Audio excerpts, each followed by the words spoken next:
Just the tips. All right, everybody, Adam and Mike here. Just the Tips podcast, number 89, simulcast. Mike, how we doing? I'm doing good, man. How are you? Spectacular. We're back in New York, and like I said, ready to take on the late summer run here at in the Hudson Valley. Yeah, man, let's do this. I'm pumped, after everything we just got back from doing, which, we'll touch base with in a couple episodes. Yep. I'm pumped for the rest of the season, man. How about you? Yeah. Listen, we just came back off one of our epic road trips, maybe the best ever. One of the longer ones, too, and we've been on some long ones. Yeah, man. But we came back with a lot, I think enough content to carry us to the end of the year, believe it or not, with how much golf we just played. Yeah, we had some good times, man. And cameras were rolling the whole time, so it's kind of nice. Yeah. But that's not what this is about. We're up to, we've been working on the 10 Commandments of golf, and we're all the way up to number 6, right? Number 6, man. You know what it is? All right. I can't remember. What is it? Thou shalt not cheat. I knew this one was coming sooner or later. Yeah. I do. And this is the one that's, we got a lot to talk about on this one. And again, like we've been saying about the 10 Commandments of golf, there's two types of people that we're talking to or about in this circumstance. One is the one that doesn't know they're doing it. Right. So, you might even say, like, right out of the gate, like, how can you not know you're cheating? Well, we'll tell you. Yep. And it might not be blatant cheating. It might just be, a misinterpretation of the rules or something like that. But yeah, there's the a other lot one of, is, especially with golf and the craziness of the rules. There is a lot of uneducated or not really sure, so you kind of just do what your buddy did kind of thing. But then you got the people that you're about to talk about. These are the folks that they're doing it on purpose. They're doing it to gain an advantage. And again, it's not the guy who's rolling the ball over in the rough to try and win the hole to make 50 cents. It's you guys shooting 48 in a charity scramble, and it's the reason why I don't play in scrambles anymore. To be honest with you, we can't trust you people. So, like I said, they took the fun out of trying to win a scramble and doing what I do, which is bringing a loaded team with all the best players, and still lose by 10. Turn around. When your total handicap for the foursome is not 10, and you lose the 3 guys that haven't seen their shoes in, or 4 guys that it's like the last 60 years have been very good to them. I know there's something up. So why don't we dive into it? So, the commandment, "Thou shalt not cheat." Let's talk about the big one, and that's the handicap. That's the one that gets me. And it goes both ways. People, there's the Hollywood handicaps out there, the ones that, hey, I want to be a scratch or I want to break 10, so they only put in their best scores, or the ones that want to maintain a handicap for forever. But then there's the ones that purposely inflate their handicap. Out of those 3, which one do you think is the most egregious? The people who purposely inflate their handicap bothers me the most. For multiple reasons. It's like, here's the deal. We all want to be good at this game. We want to always be improving, and if you're not, then you're watching the wrong channel. But if you're sitting there putting in your, we've talked about this in the GIN app. If you're just putting in your total score, the GIN doesn't know those oddball, quadruple bogeys when you know what I mean. Like, so we've talked about that in the past, where you've been an 18 for the last 6 seasons, and now you're going up against guys you win every other tournament. Yeah, you're going against guys who you're playing in net tournaments where guys are 9, they're giving you 9 strokes and you're beating them, you're closing them out on the 13th hole. It's like, Yep. Those are the things that bother me the most, probably, with that whole. So again, that well, like I said, that one could be the folks that just don't know. Like, it's easy just to put in your total score, right? It's your front nine, your back nine. But there's a lot of good players out there, or a lot of emerging players who just have one or two bad holes that ruin their score. They might get, in 9 holes, they might have 5 or 6 pars, and then they had a quad, right? Yeah. And they shoot 44, 88, and now they're, the 15 to 16 handicap. But if you adjust those quads, all of a sudden it takes 2, 3, 4 strokes around off of their score, and they're not a 14, 15 anymore. They're really more like an 11 or 12. Exactly. And again, it might not be their fault, but this is one of the reasons why. I will say, even in that category, you have the two people. You have the people who do know and the people who don't know. They're just like, oh, it's easy, just, let me punch in 88. And then you have the other people who are like, ooh, if I just punch it in as 88, you know what I mean? Like, and I want to believe that there's not people out there like that, but right. You and I both know we play.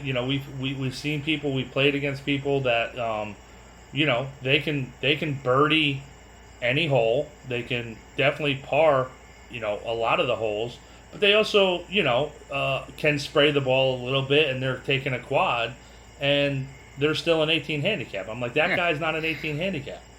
Yeah.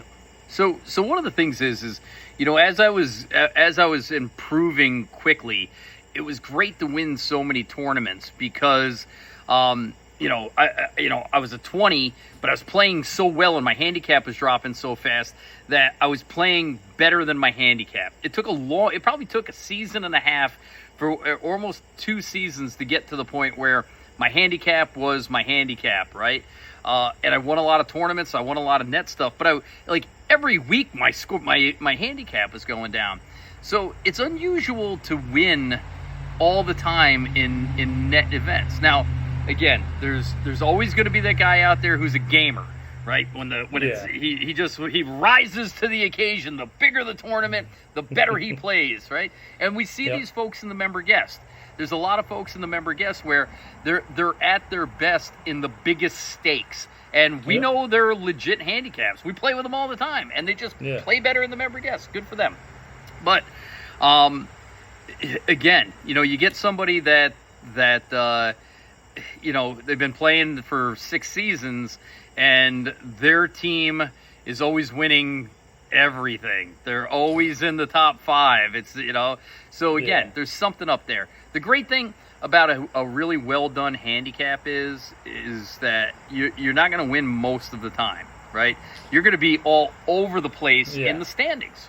Mm-hmm. Not so much when you get down to scratch.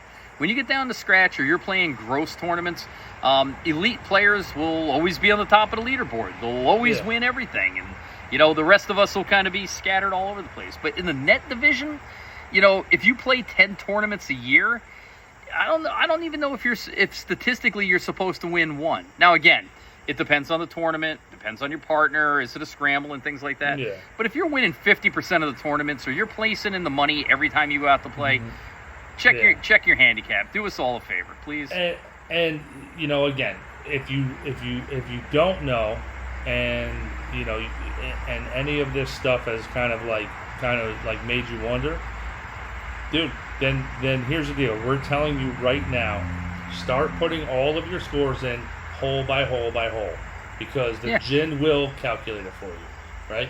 If you do know and you're doing this, start putting in every single score hole by hole by hole. All right.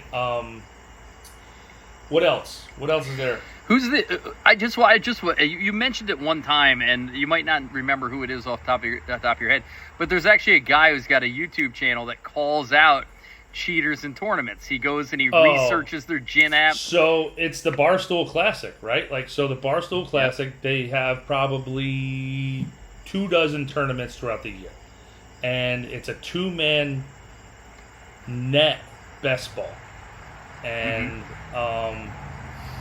last year, I believe it was at Caledonia, and some dude just had a day. He just had a day, and I think he shot I think he shot his best score ever. I think he, mid 70s, and he was like a 10 handicap, and he shot like a mid 70s, and everybody was freaking out. So Riggsy from Barstool Sports, he not only does it do it ahead of time before the tournament, but then like this kind of happened, and he said it happens, and then I have to go back through and double check everything, and then present it to everybody who played in that tournament. Like, here's the facts. And he did, dude. He goes back to like their local newspaper to see if they won anything. He contacts their local golf course. Now, this guy had not put scores in for a while, but his excuse was that he plays in like Thursday night league, and that's the only time he played in like the last year and a half. And I think like his excuse was he just had a kid, so he like checks his Facebook, and the dude's got like a 2-year-old, and he said that the guy didn't put in his scores, and his reason was because they fluff and they have gimmies and everything, like all the like the kind of stuff. And he's like, I think I don't know what his excuse was, but it was true. And Riggsy found out all this information and told him that. There you go. I wish that we had like the FBI, the federal, handicap investigator, the FHI, yep, where every tournament is under scrutiny until you're proven innocent, Yeah. And again, anybody can have a good day, right? And that's the best part, is when somebody does go out and they shoot the round of their life. You hear it a lot in the in Ryder Cup competitions and member guests. Yeah. You hear it a lot in club championships where it's like, I just shot my best score ever, and those are the people that you want to win it. It's not the guy who went out and, shot an 88 and he was getting 35 strokes and he's like, exactly. He's not even excited about it, Yeah. So, anyway. And in all honesty, I think like the guys who don't or do put all their scores in, but they put it in with the total. Mm-hmm. I think they're playing the game wrong. You know what I mean? This game isn't meant to you get strokes, right? You should put your scores in correctly, get that handicap that you want, and then when you're playing, like me and you are playing, and last year when I was a 12 and you were a 4, I'm getting 8 strokes. We should tie at the end. Right? Like, if I'm playing my game, you're playing your game. Yeah. We should tie. If we're playing We should tie. Let me think about this.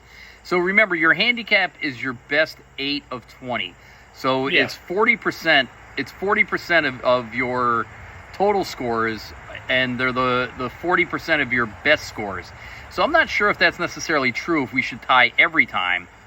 But if you shoot a round that's within your top 40%, and I shoot a round within my top 40%, we should be very close. Yeah. We've talked about anti-cap before, and better players have a tighter anti-cap. You think about the Governor. The Governor, is a scratch, but his bad rounds are like 4 or 5 over, where I'm a 4 or a 5, and my bad rounds are like 10 over, right? Yeah. So we'll tie on our best days, but he'll beat me more often on his bad days. On our good days, we'll tie with handicap, but on the bad days, if we both have a bad round, he'll beat me because of handicap. All right. Now that's getting a little deep, too far in the weeds. Yeah. I'd rather talk about the people who hit the ball in the rough on the longest drive contest and then move the thing up there. So you're still stuck on these scrambles. Contest. You're still stuck on these scrambles. Our channel is not for you. Anymore. Our channel is not for people who play scrambles. Okay, if you're playing golf, stop playing scrambles. I love. You know where I'd love to play a scramble? Is Tobacco Road. I think Tobacco Road would be the best 4-man scramble course. Come on, how much fun would it be if somebody on 11 knocks it up close and everybody else is in the bunker and you're the last guy hitting over there, and you're like, I have to. I can't lay up on the fourth. Dude, you know guy what I here was if anybody thinking? else is in the bunker. Number What? 16, par 4, dogleg left up the hill. Like, one guy hits one out there, and 3 guys just stripe it up over the trees. How mad would you be? It's 4 guys out there, and you're on 16, and it's like, okay, Mike, we need you to put a hybrid in the middle so the rest of us could go for it. How mad would you be? I'm not that guy. Hey, I'm not. I would stand there and be like, I'm not that guy. I'm not that guy. Mike, forward out into the middle, kids, so the rest of us could go for it. No, but so scrambles, yeah. I mean, scrambles you see a lot, but again, that's not your. You know, when I think of scrambles, it's obviously for good cause, charities, and all that stuff. And to win. You're not getting your golfer, your low handicap golfers that play 3, 4, 5 times a week, right? Yep. So not to make this one. Okay, go ahead. So I was gonna say. I would say, these are the guys who don't put scores in gins, and probably half of the cheating that goes on is uneducated, and then half of the cheating that goes on is, hey, we're putting down a birdie even though we didn't make that putt. So let's talk about you were a caddy for years, right? You've been involved as a caddy in some big-time money matches. At Kiowa, in these money matches, or celebrities, maybe it was a celebrity you caddied for, did you ever see anybody cheat on the course? Oh, yeah. I mean, but let's clear it up. We didn't have scrambles at Kiowa. No, I'm talking. Could you imagine? I'm talking about just like a charity scramble at Kiowa. Yeah, where your team comes in with an 88. The 4 of you, the best you could do was an 88. The lowest score. No, you get guys out there that are like,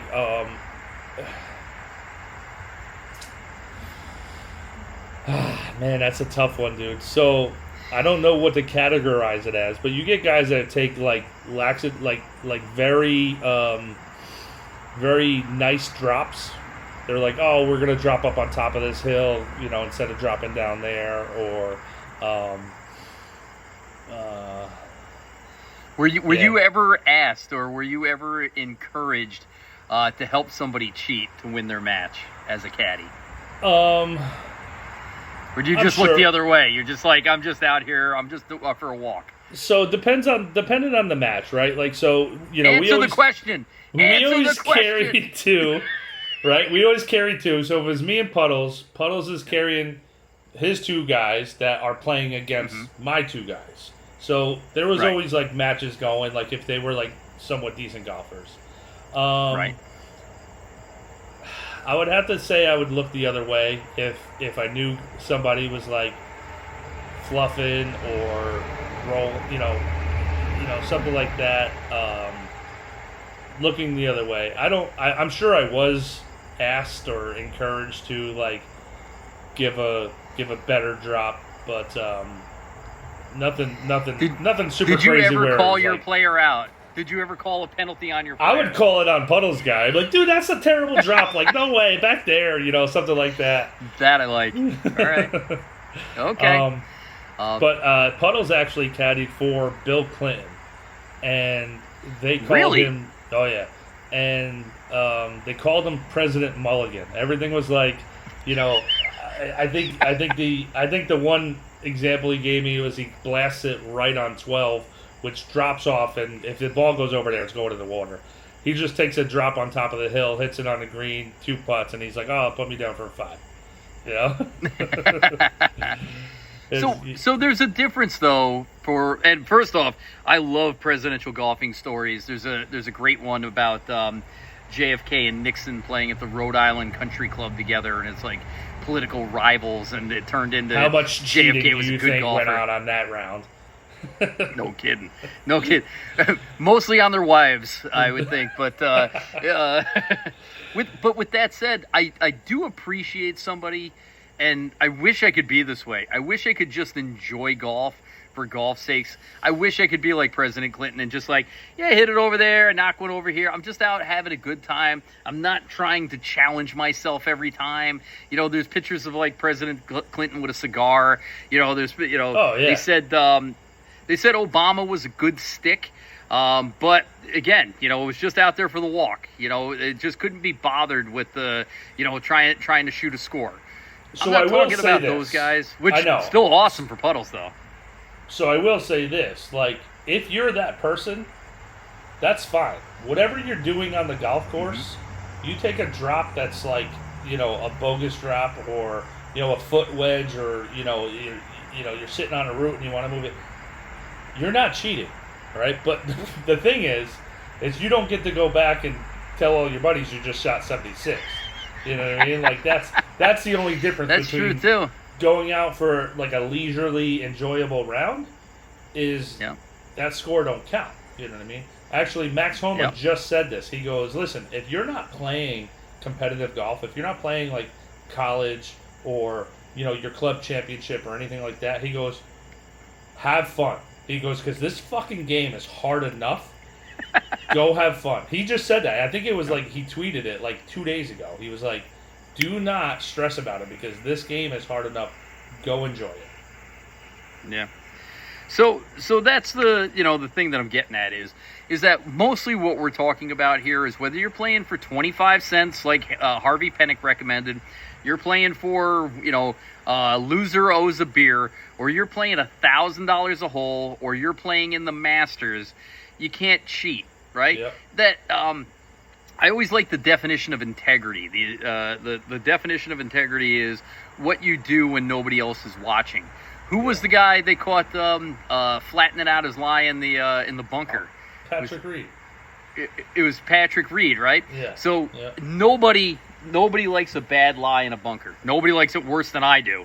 I take so much time raking bunkers when I'm in there, and I won't modify a lie if I'm in a footprint, if I'm in a divot, if I'm in a badly raked trap. It drives me crazy. But there's in a professional tour taking the back of his club and smoothing it out on a practice swing to give himself a more favorable lie. With cameras on it. Yeah. Yep. Yeah. So, like you said, like if you're playing against somebody, or you're playing to put that score into the gym, or you're just playing for a score. There's no cheating. There's no, I'm just going to drop and hit another, and then I'm going to play that one. There's no, I'm sitting on this route, let me just move it. Now, here's the deal. You also got to know the rules, which is also something that we've talked about, right? Like, you know, there are certain rules where you get relief from like a rock wall, or, you know, like, you can take the out of bounds rule, the new out of bounds rule, and stuff like that.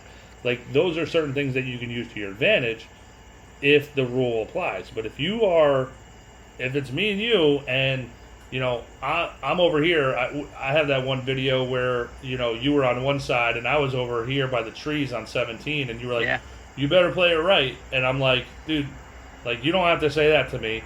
And I had this shot through trees like this, and I'm like, you know what? Screw him. I'm just going to pipe it through here. I'm going to record the whole thing.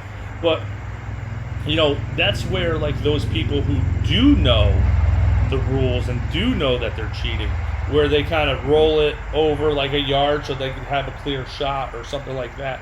Those are the people are absolutely not. Like, if I find out that you're cheating like that, I'm never playing with you. And I'm telling people. Like, dude, don't play with that guy. He cheats. I would. So I was about to say, so I'm in a red hazard, and I'm on number 8. I'm just into the red hazard, but the stuff's really, really up, and you see me down there taking practice swings that are moving vegetation all over the place. I'm breaking off stuff to give myself a clear lie. Then I whack one on the green, I 2-putt, I make a 4, you 3-putt, you make a 4, and we tie. What are you saying?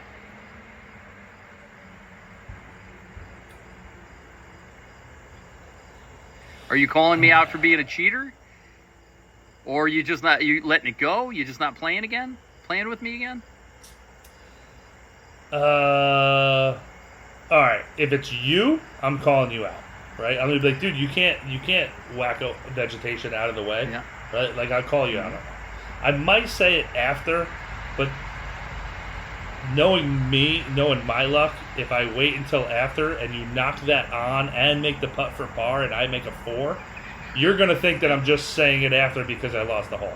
So in my mind, I'm saying it right then and there. Now, if it's like some guy that I'm playing season-long match play against, Yeah. I'm calling him out right there. If it's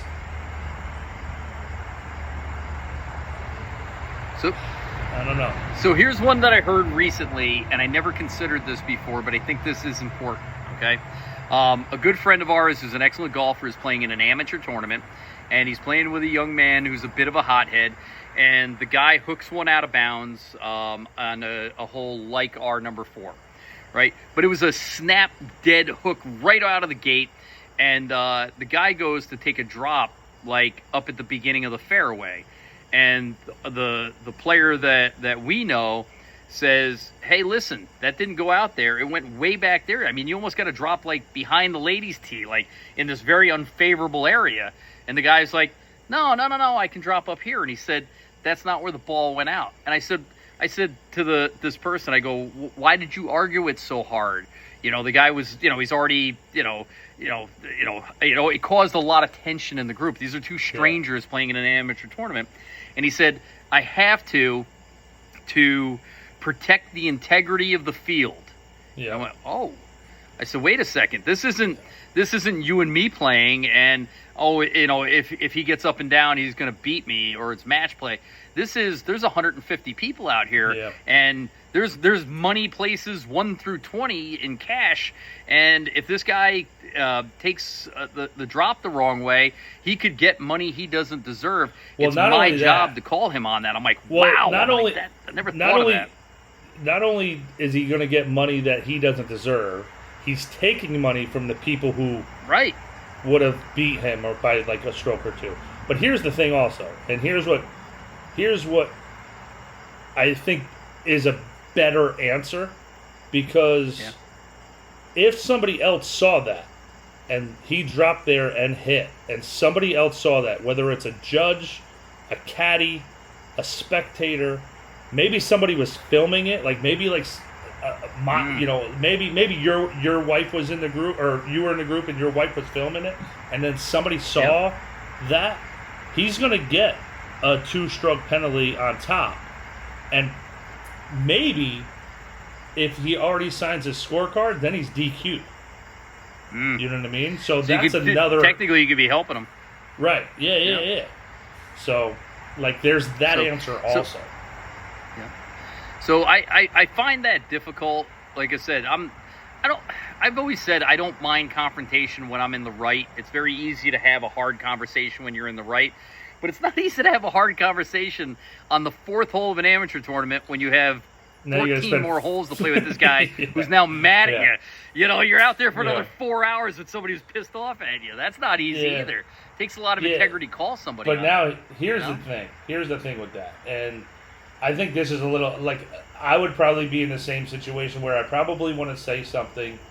If it was like a Saturday morning in the commissioners group, I just don't want to play with that guy again, right? Like, if that's the drops that you're going to take, or if you're gonna ask relief off a root and then you're gonna try to make par and beat me, I'm not playing with you again. You know what I mean? Like, just take the drop off a root, because you don't want to break your club, break your wrist. That's fine, but you're also in a match with 12 other guys, and I don't have the authority to give you a free drop off of that. So I can think of 2 times where I caught somebody cheating and called them on it. Once I was in high school. The other time I was in an adult men's league out of college. I was playing at Stone Dock, of all places. I was in a Tuesday night men's league. This must have been like 1997. Everybody cheats there. And that was the thing. And the guy that we were playing against had a reputation, like a notorious reputation for being a cheater. So if you don't think the golf community polices itself, when it was on the weeks leading up to it, people would come up to me and go, "Oh, you got so and so. Make sure they don't cheat," because they were always winning their flight. They're always winning the tournament. So we were on number 4 at Stone Dock, and it's my least favorite hole in the Hudson Valley. I haven't played it in years. If you guys know Stone Dock, you know the hole I'm talking about. Yeah, it's got this big weird tree and stuff. So he ends up taking an 8. And I take like a 5 to win, and it's match play. And maybe I was giving him a stroke, maybe I wasn't. But there was such a big disparity between me winning and him losing. And I knew he took an 8 because I was watching him like a hawk. And he goes, "Put me down for a 7." And I go, "I think you had an 8." He goes, "Well, what's the matter anyway?" That just helps my handicap anyway, right? Now again, we're playing Tuesday match play. But, I still felt compelled to call him on it because of everybody else, and their warning. Again, it's uncomfortable. The other time I was in a high school match. We were playing Wiltwick. We were playing against the team at Wiltwick, and we were on number 7. Now, number 7 used to be out of bounds, if you could believe it, out of bounds left and not a red hazard, right? Kid hooks it over there, and I go to him. I go, "Do you think that's out?" And he goes, "Nah." He goes, "I think I'm good." So we get up there, and it's out. And he takes a drop, right? And I looked at him, and he just drops the ball. And they didn't even. I mean, this is 1993. They don't even have that 2-stroke penalty dropping in the fairway. He's taking it as a lateral hazard. And we finished out the round, and we came in, and I wouldn't sign his scorecard. And the other coach came up to me. My coach wasn't in yet. He was on the course. The other coach started yelling at me. "What are you talking about?" I go, "He dropped it like a lateral hazard. It was out of bounds. He knows that he needs to go back and replay that from the tee." And he dropped it. He goes, What are we doing here? We're playing, what the hell did he say? I don't know, but he was like being really shitty to me. And then my coach came up and was like, "Adam, get on the bus," right? But I felt terrible. I was on the bus. I was hanging my head. The coach came on the bus, and he goes, "Don't feel bad." He goes, "You didn't do anything wrong." He goes, "You protected the integrity of our team." It still didn't feel good, Oh, I would not have cared. I wouldn't have, not one bit. But why didn't you tell him to go back to the tee? He dropped and hit. What was I going to do? Oh, really? All right. I wasn't sure if yeah. I mean, so there's that too. Like, there's part of me that says, playing with you and the governor and stuff, of like focusing on your own game.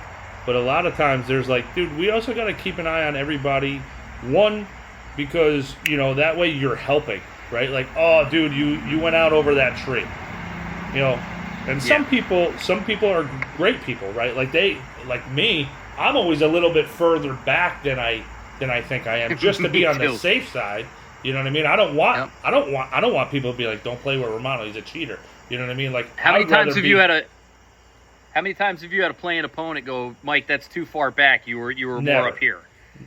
Never. I've had people do that. Yeah. No, that way. Yeah, I was taking a drop that was too punitive. A drop that was too punitive, and they're like, "What are you doing? You went in up here." Same. Yeah. No, I thought you were saying the other way. I've never had anybody be like, "Dude, you were way back here." I've never had people say that to me. And that's just to be, on the safe side. Yep. I also love the people who are looking for their ball like 40 yards up ahead of where they really hit it. I'm like, dude, you've never been up here. you haven't hit the ball 280 ever. My problem is my eyes suck so bad that a lot of times I don't know exactly where I cross a hazard, and sometimes it's those, like, if the hazard is like on number 15, it's like a lake that starts halfway up the fairway.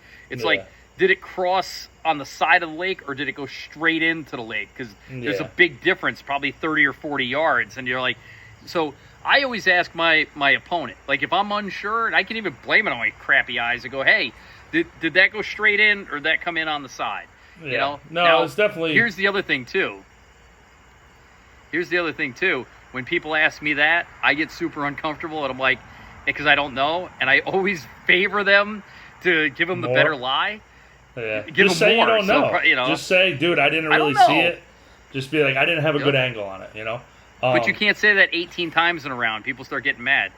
Just be like, I got terrible eyes, and I'm stupid. And I went to Rondo. I don't know my angles. seeing eye dog. Maybe he saw it. I'm not good at math. That's for rich people. Like math. Geometry. Exactly. But, so there are so- people like that. They're like, and honestly, that's what you should do just to keep the group like happy, is be like, hey, where should I drop? What's a good spot for me to drop? And then you can ask one guy.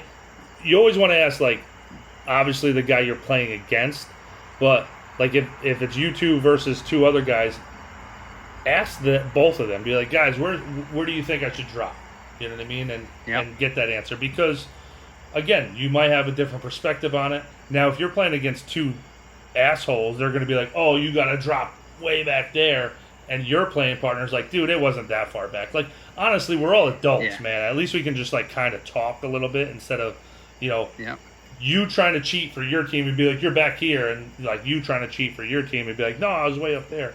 Again, this whole thing is about not cheating, but we're also trying the whole 10 Commandments is about being good people that you want to golf with. Yeah. Right? And if that comes into a time in my round when you guys are being assholes, I don't want to play golf with you anymore. Yeah. I have no problem going out there by myself. I'd much rather go play by myself and wait 10 minutes for every shot than play with assholes on a golf course. Yeah. So, like I said, I mean, we can keep going on about this, about, fluffing balls in the rough, about the guy with the fastest golf cart. No. Oh, yeah, that guy too. What? No, we do have to talk about the green, on the green. What do you see on the green? Oh. So there's a famous one. It was I don't know why everybody cheated in junior golf. There was so many cheaters in junior golf. We were playing the Catskill Junior Tour, and there'd be a guy, and he was famous for it, and you know who I'm talking about. We won't name names because this was 35 years ago or whatever.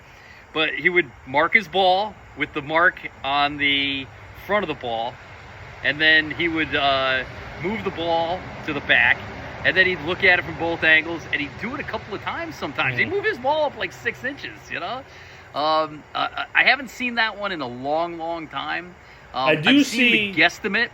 I do see guesstimate of mark. What's that? That's when somebody takes their ball mark and they kind of drop it in the vicinity of where their ball is, and then they pick up their ball. It's like 2 or 3 inches away from where it should be, like left or right, but it's always a little bit closer. Dude, I do see the one where and again, honestly, if you got to move your ball, how wide is a ball? How big is a ball? I think it's 1 1/4 inches, if I'm not mistaken. If you have to move your ball that much to give you, what kind of percentage is that gaining you on a putt? On a 16-foot putt? Some people, you know what I mean? People but like I've seen people mark the ball. They don't want to like step on your line, so they kind of like slide in there and put it on the side, right? And then they take their ball down and put it in front. And I'm like, if you have to move your ball that much to give you some sort of 0.0001% chance of making this putt, I'm not playing golf with you. What about the what about the personal gimme from 4 feet? This is good, right? He's just scooping away, and you're like, I know a guy like that. You're the king of good. You're like, you got 8 feet. Yeah, at least I'm asking. Good. At least I'm asking. No. You're just like, I'm taking this. You're like, I'm taking this. Yeah, I got all the video. I got all the video hanging right here. Where were we? Put it up there. Nobody will argue. I'm putting it up. This gimme that you gave yourself. And I wish that the camera got my reaction. It probably was for an 8. It was probably for an 8. No, I think we ended up. I think I had to make the putt to beat you, and I missed it, and we ended up tying. And you gave yourself like a 6-foot gimme, and there was no way. I was out of the screen because I was behind the ball reading my putt, but I remember giving you a look when you did it, and I'm like, damn, I wish the camera got my face on that. I was just like, Against you, there are no rules when I'm playing against you. This is like a cage match when you and I that's play. true. That is right? true. I did By spear the way, tackle I you do- into the pool. You did too, by the way. We were playing for pushing each other into the pool. By the way, there is nothing that makes me, and it happened once in the last couple of years, and I'll tell you, I can almost tell you the day. You might have even been my playing partner at Champions Gate in Orlando, Florida, on the front side on the first hole. The first hole on the National is the number one handicap hole. They start you off on this miserable par 5, and I screwed it up. And I remember, and we were playing a Stableford, which has it was like the max is a double bogey. But you and I were also playing for strokes. We were also playing against somebody else. There was a lot going on, and every stroke counted. And I'm like, I took a 7, and you're like, no, you didn't. You took an 8. I'm like, no, I didn't. Hand to God. And you're like, 2 in the trap. I'm like, no, I know the 2 in the trap. But then it was 1 out and another chip. And when I realized that I miscounted, first off, I felt terrible. And second, my first thought was everybody's going to think I'm a cheater. Like I all of a sudden I felt guilty. I felt so guilty, like somebody would think I was doing it on purpose. Dude, out of the around. Out of the 8 guys on that trip, you are the cheater in the group. Me? There's nobody on that group that's a cheater. Nobody. There's not one person on there that's a sandbagger or a cheater. You remember the first year, dude? The first year we were at Shingle Creek. First year is different. First year at Shingle Creek, somebody miscounted, and I was like, dude, I think that was an 8. No. Dude, we didn't talk for like the whole front 9. Yeah, that was the last day of the trip after a lot of alcohol. And it was only because of the Stableford. It was only because of the Stableford. That's it. Again, if we beat you on the hole and you want to take one more than me, I don't care. You want to take 10 more than me, I don't care. But we had a weekly Stableford going. Every single stroke mattered, and that was the only reason why I said it. And then it's funny. Like, and then you two are the 2 biggest guys in the whole thing, and you're at odds with each other. By the way, to your credit, and I've seen you do this a bunch, when you have no problem with confrontation, and you have no problem making a situation feel extraordinarily awkward, but you also have no problem, like, after a while, like, hey, are we good? Can we go back to not being miserable to each other? Yeah, like, I went up to him. I was like, dude, just fucking forget it, man. Like, it's no big deal. Yep. If after 4 holes of everybody feeling super awkward, but But well, I give you a lot of credit. I wasn't the one who did it. I was just the one who pointed it out. Like you said, having the hard conversation when you're not the bad guy is not that hard to do. You know what I mean? Yeah. So, all right, listen, don't cheat. Anywhere, don't cheat. Yeah, don't. I can't think. I've been sitting here, and I don't want to get too deep and get nitpicky and stuff like that about, using illegal clubs or when you use your Q Star, the illegal ball from Shrixon. 14 clubs in a bag, right? 14 clubs. I was dying, dude. I was dying. We were talking about this in Myrtle. We go, who do you think the first guy to put a cap on the amount of clubs was? And it would be like two guys who play all the time, and the one guy's got like a regular amount of clubs, and his buddy just keeps putting clubs in the bag. And next thing he's got like 28. Clubs. Yeah, and his buddy's like, "Fine, that's enough.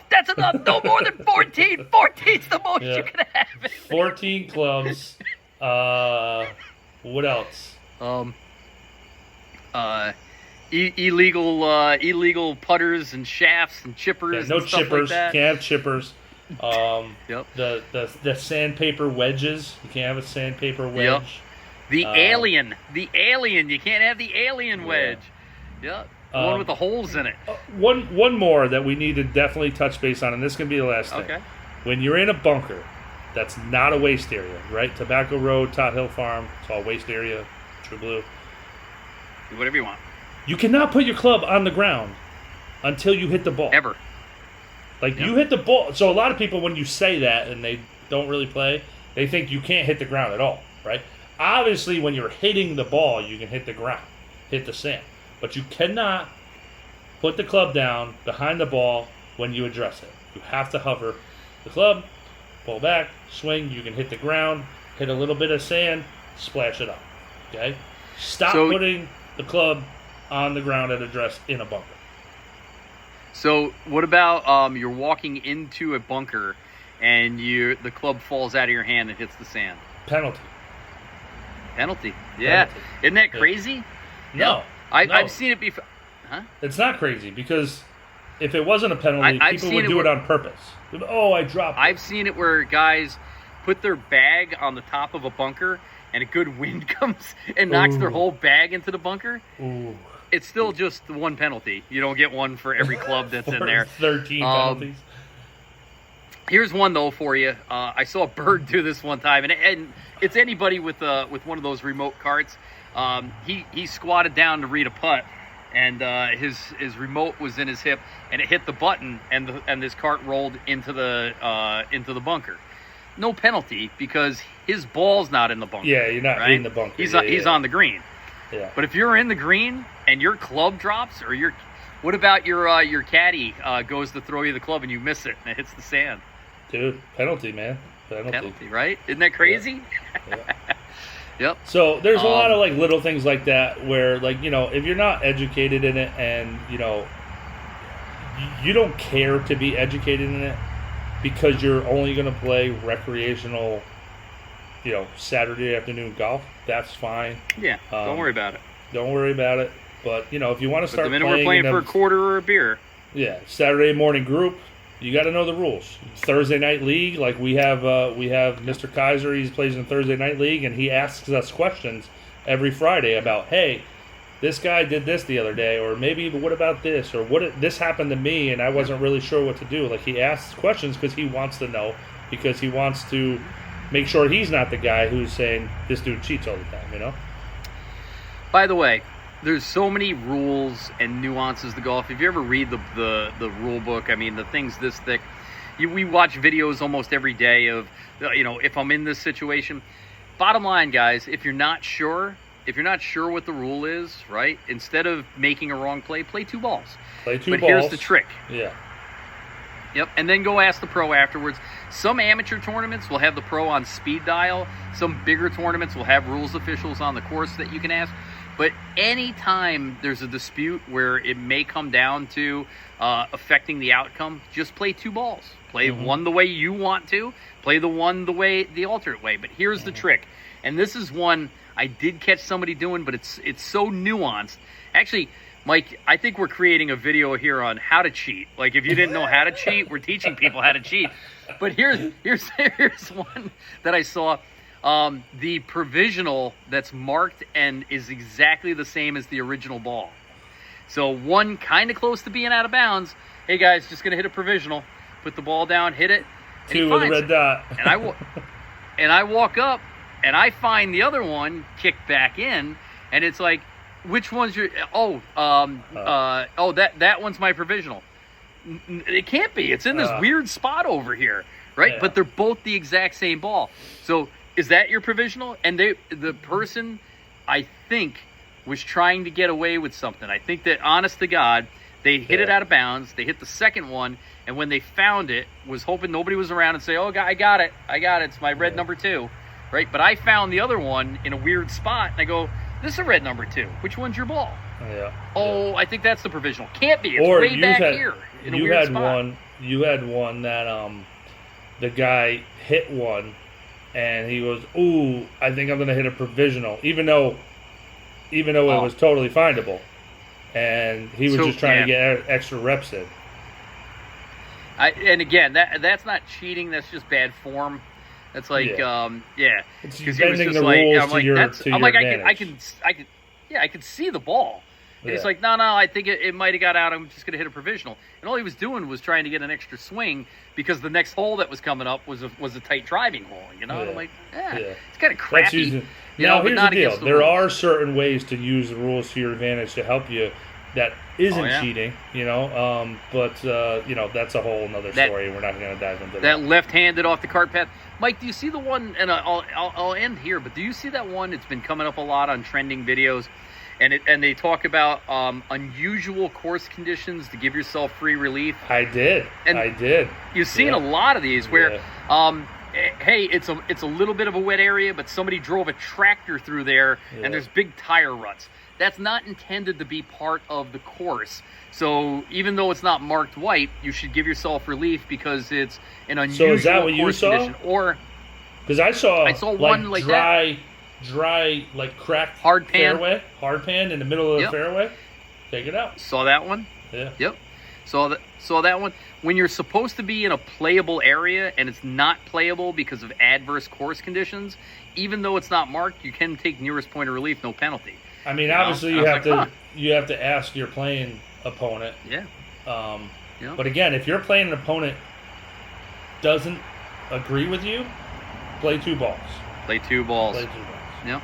Play the one off the hard pan and then take a real drop. Take a drop, like a legal drop, nearest point of relief, 2 club lengths, and then play that one also. So now you're going to play 2 balls going into that hole. You're going to mark down, like note down both scores that you made. And then when you get in, you have to address that with the pro or whoever's running the tournament or whoever it is, you know? Yep. All right, brother. Chat GPT. Listen. All right. Listen. I'll just add, I know we did it. I'll just end on this because you said it before, and I think it's it's very appropriate here. You said we truly believe in golf karma, right? And that if you're cheating on purpose, your clubs are going to get lost the next time you fly to Orlando. They're not going to show up. And every single time you try to put a USB in, it's going to be backwards, and then you're going to flip it over, and it's still going to be backwards, and then you're going to flip it over, and it's going to be backwards. That's what's going to happen. So don't cheat. Don't cheat. Only bad things could happen. All right. Well, listen. Thank the sponsors, especially the Mike Dresser, Steve Dresser Golf Academy. I was thinking Mike Strantz and Steve Dresser. The Steve Dresser Golf Academy. The next time you're anywhere within 1,000 miles of Myrtle Beach, go down and see Stuart. Go down and see Dave. Take the lesson. It's golf school every day from 9 to 11:30. It alternates between long game and short game. It's practical play, lessons and information that you can use that day on the course. So if you're going to go down to Myrtle and play your new favorite course, go down there, dude. Dude, that short game chipping drill or just the short game drill that we did helped me at least 4 times that day on Caledonia. Yeah, Mike shot 78 at Caledonia, his best ever, and there was at least a handful of shots that were directly related to what you learned that morning, dude. Love it. It was an excellent job. Skill players of any level whatsoever. So shout out to the Steve Dresser School. Shout out to all the Mike Strantz courses, True Blue, Caledonia, Todd Hill Farms, Tobacco Road, Royal New Kent, and you can stay at the Birdie House, stay at the Hooley House, stay at the Shamrock Hill when you're in Virginia, and of course Stonehouse. So again, really thank you guys more than you can ever know. Go play your Strantz course. Buy your shirt. Golf League, buy your shirt. Check out the new line of bucket hats, right? Coming out soon, dude. They'll be out. And then, listen, when you go to True Blue and Caledonia, rock a Finn scooter also. You have to get those. Definitely They're so much fun, man. So much fun. Especially at True Blue. That place is so big. That 15th fairway, you can ride for 6 miles on your Finn scooter. Yeah, like a good you could just kill the battery on just that hole. Listen, All man. Right, man. This has been fun. Don't cheat. Buy your shirt. Go to Steve Dresser School. I'm Adam. Mike. Just the tips. Just the tips. Better.